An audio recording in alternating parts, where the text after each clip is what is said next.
Upon entering the second floor, he saw colorful light balls illuminating the room. There he saw the same fat sheep that he had met previously, and again chased him throughout the gym. The fat guy wouldn't be angry if it was a girl chasing him, but to be chased by a man with balls from time to time, he was so pissed. So he asked if Wang wanted to duel with him, and Wang Tang replied on one condition, which was to call him Big Brother if he won. But the fat guy didn't accept the bet, and ran again, but was eventually chased down by Wang Tang under the shock of his fellow trainees. Finally, he admitted defeat, and recognized Wang Tang as his big brother. Then he announced if anyone wanted to practice swords, guns, or fist with him, then they could join. But everyone ignored him and called him stupid. He didn't care much, and went to the duel room where he fought for real with people, and also rubbed the balls of the opponent, which made him learn their skills. What they don't know is the skills they learned with their hard work for several decades were being retained by Wang Tang within seconds. After the end of the fighting, he almost reached the advanced level of martial disciple. His basic fist skills, footwork, and sword skills reached a perfect state, while his blade skill reached the big achievement stage. He then began thinking of why, of all people, he would have such a cheat ability that could make him reach almost the advanced stage of the martial disciple in days which takes even the most geniuses years. But he had no choice but to rely on this ability now. Next day during lunch break at school, Bai Wei complained to Wang Tang as he didn't pick up her calls recently. Wang said that he had been busy recently. While the group was at the dining table, Yu Hao pointed at Yuan Zheng, who was wearing glasses and was behind a guy that looked beaten and bruised. Bai Wei pointed out that the bruised-faced guy must be Li Rongcheng. They began to ponder as how he got beaten like this. Then they all looked at Wang Tang. Wang Tang truthfully said that he didn't do shit. Li Rongchen couldn't hold his balls anymore and shouted at the group for laughing at his misery.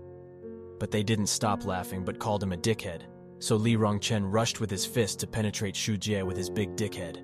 But his hand was caught by Wang Tang. Wang Tang told Li Rong not to take the words of Xu Jie seriously, but Li Rong didn't listen and struggled to break free from Wang Tang's grip. But when he broke free, he fell on his butt.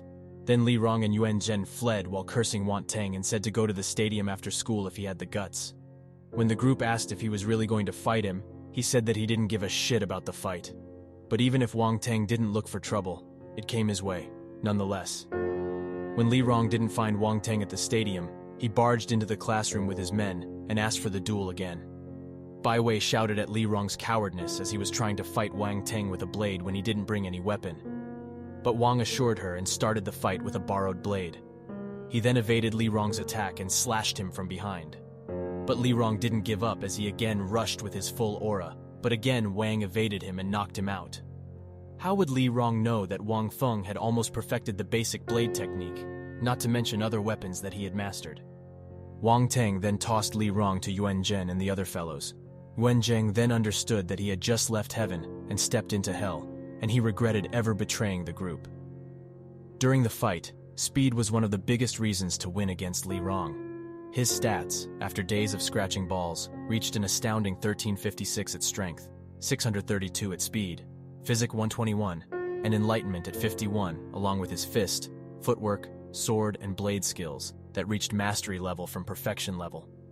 Outside the school, he saw Lin Chuhan working part-time at an ice cream shop, the same as in his previous life.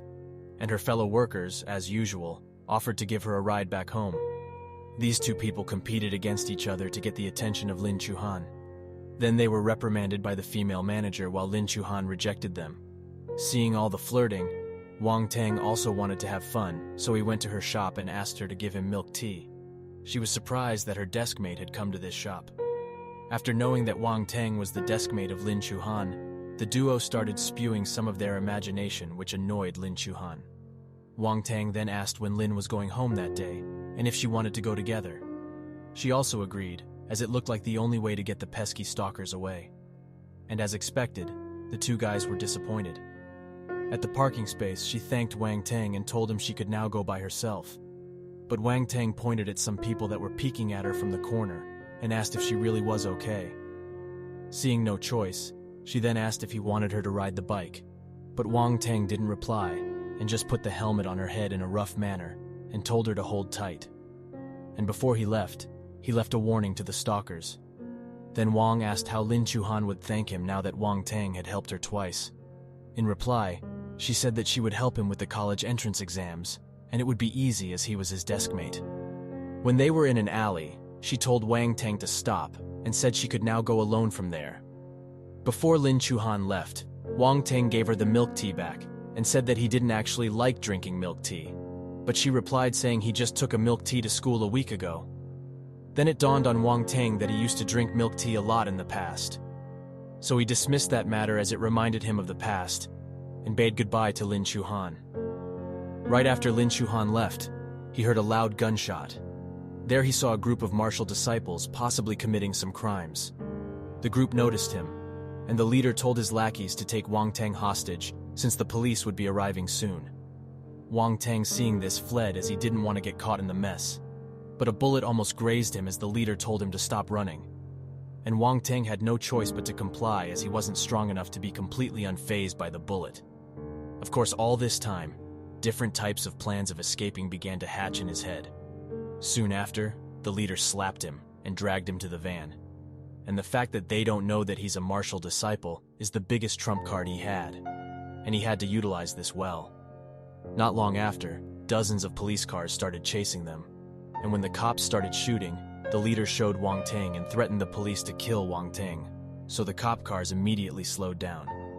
Wang Tang noticed that these criminals even shot a couple of policemen, and he understood that when they escaped, he would also be killed. After hours of driving, they stopped the van and went into the forest along with Wang Tang. And in the forest, he finally felt that the chance to kill these people has arrived, so he immediately took action and killed the boss. And after killing the leader, he got the shooting skill. But he didn't waste time and immediately evaded the sight of the group in the darkness, got behind them, and shot them one by one with his newfound shooting skill with the leader's gun. But there were still some people left. But they were taken down one by one. He then faced a man that also shot him, but thankfully it didn't hit him. When he thought it was over, sudden nausea hit him for killing so many people, and just at that time, the man he thought was dead had shot him again. Luckily, it didn't hit him. He reprimanded himself for feeling nauseous at such an important moment. He then comforted himself, as he would have to get used to killing if he really wanted to get stronger. In the middle of the night, it was quiet in the jungle, as occasional howls of wolves could be heard. In the darkness, Wang Tang took one of the guns and hid it in the jungle. Soon the police came hearing the gunshot from the jungle, and Wang Tang acted like he was feeling mentally hurt after killing so many people. He couldn't just escape since the police must have recorded his face with a car cam when he was threatened as a hostage. And if he left, he would be a suspect. So he told the police that he killed the criminals with his advanced level of martial disciple strength. Next day at school, he picked up balls that enhanced his knowledge about the subjects that were taught in school. And it had become a daily routine for Wang Tang to be touching invisible things in school, which made him look like a creep. Xu Jie came over and invited him to a banquet at Miss Zhou's house. Wang Tang rejected him, saying he needed to go to the Jixin Martial House this weekend, but Bai Wei insisted that he must rest once in a while. So in the end, Wang Tang accepted their invitation. At the banquet, many high-ranking guests came. There he saw Li Rong talking with Miss Zhou. After a while, Miss Zhou came over to Wang Tang and asked his name. But Wang Tang told her that he was not worthy of introduction in front of Miss Zhou. But someone informed her that Wang Tang was the 5th young master of the Wang family. After that, she grabbed the audience's attention and said that they would be hosting a hunting competition today, and the person who caught the most prey would be given a secret gift. Wang Tang thought that it was really a good coincidence to receive a shooting skill just before the competition. He thought since many people would be using guns, it should be a very good place to gather light balls of shooting skill. As Xu Jie and Wang Tang were hunting, they were suddenly attacked by small bullets coming from the bushes. Soon after, a fox ran towards them and hid behind Wang Tang. And it turned out this was Li Rongcheng chasing the fox. Wang Tang then noticed that this fox was quite intelligent, as it hid behind him who was the strongest and knew that he could save him. Thus, he rejected Li Rongcheng's offer to give the spirit fox away. Then Miss Zhou also said that they would let Wang have the fox since it was pretty intelligent, and it would be a pity to kill it. Then, suddenly, A huge explosion shook the ground as a mushroom cloud covered the sky above the forest.